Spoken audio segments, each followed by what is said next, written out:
अशा घटनाचं राजकारण फार होऊ नये हे मान्य आहे की फार गंभीर घटना आहे, न पटणारी आहे, माणुसकीला काळीमा फासणारी आहे. अशा घटना सरपंच सारख्या लोकप्रतिनिधीला मर्डर होणे हे महाराष्ट्रातच होणार नाही. बट घटना झाल्यानंतर महाराष्ट्राच्या सरकारने ज्या पद्धतीने काम केलं आहे देवेंद्रजींनी आणि त्या घटनेमध्ये इतक्या खोलपर्यंत गेल्या देवेंद्रजी की ते सोडणार नाही कोणाला.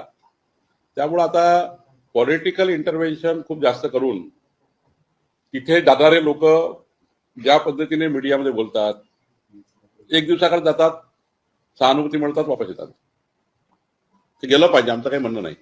पण तपासामध्ये कुठल्याही बाबी आडव्या येऊ नये, माध्यमाचे प्रेशर तपासावर राहू नये, आपल्या बोलण्यातही काय तपासामध्ये उलटसट होऊ नये म्हणून माध्यम असो की जाणारे असो किंवा तेथील खासदार असो आमदार असो कुणीही असं काही वक्तव्य करू नये जे तपासामध्ये किंवा पोलीस यंत्रणेला डिमॉरलाइज करण्यासारखं होईल. असं मला वाटतं की अशा स्टेटमेंटमधनं तपास यंत्रणा डिमॉरलाइज होतात.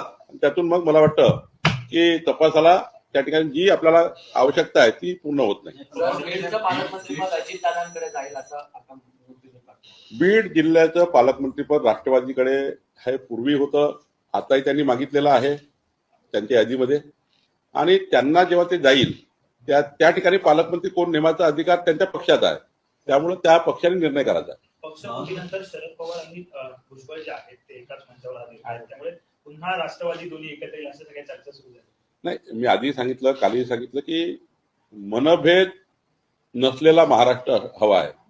आम्ही जरी वेगवेगळ्या पक्षात काम करतो, काँग्रेसमध्ये काही लोक आहेत आमचे, त्या ठिकाणी आम्ही राष्ट्रवादीमध्ये आहेत, ते जरी आमच्या विरोधी पक्षात आहे, तर आमच्यात मनभेद ठेवू नये. आपल्याला इतर राज्यासारखं वागायचं नाहीये.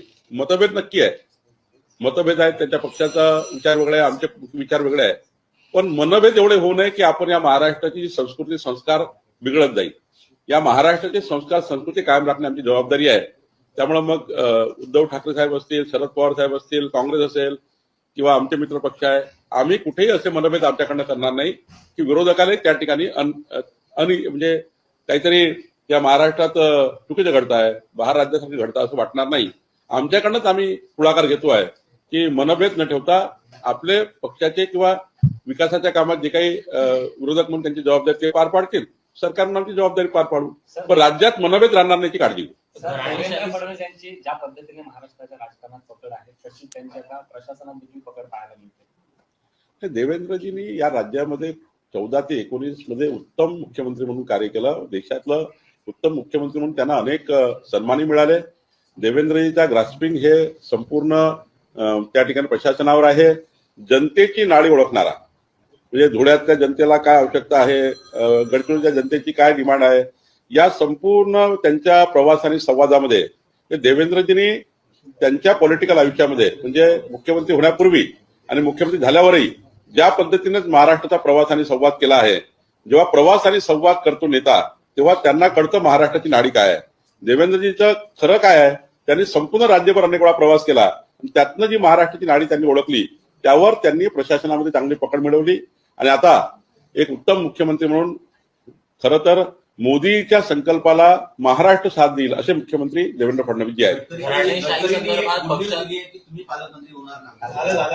तुम्ही पूर्ण जरा त्या क्लिप ऐका. त्यांनी असं बोलताना म्हटलं की मागच्या काळात बावनकुळे पालकमंत्री होते म्हणून ते वारंवार असं मला बोलताना येतं. घराणेशाही मुक्त पक्षांसाठी सर्व प्रदेशाध्यक्ष आहेत त्यांना पत्र पाठवलं आहे. हिरम कुलकर्णी यांनी एक अहवाल तयार केलेला आहे की एकूण मोठ्या प्रमाणात घराणेशाही जे आहे किंवा आताचे जे काही आमदार निवडून आले त्याच्यात मोठ्या प्रमाणात घराणेशाही आहे असं हिरम कुलकर्णी यांनी एक रिपोर्ट तयार केला.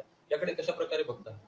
कुठल्याही नेत्याचा मुलगा होणे किंवा घराणेशाहीमधला एखादा युवा युवती राजकारणात येणे हे काही गैर नाही, पण घराणेशाहीच्या संस्कारावर त्याला तिकिटाने देता त्यांच्या कर्तृत्वावर त्यांना राजकारणामध्ये संधी द्यावी असा आमचा नेहमीचा प्रयत्न आहे.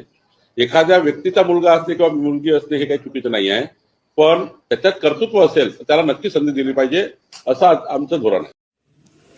दैनिक चालू वार्ता वृत्तपत्रासाठी आणि न्यूज चॅनलसाठी संपूर्ण महाराष्ट्रात पत्रकार नेमणूक सुरू आहे. आपण इच्छुक असाल तर खालील दिलेल्या नंबरवर कॉल किंवा व्हॉट्सअपवर मेसेज करा. छोट्या जाहिराती मोठा फायदा.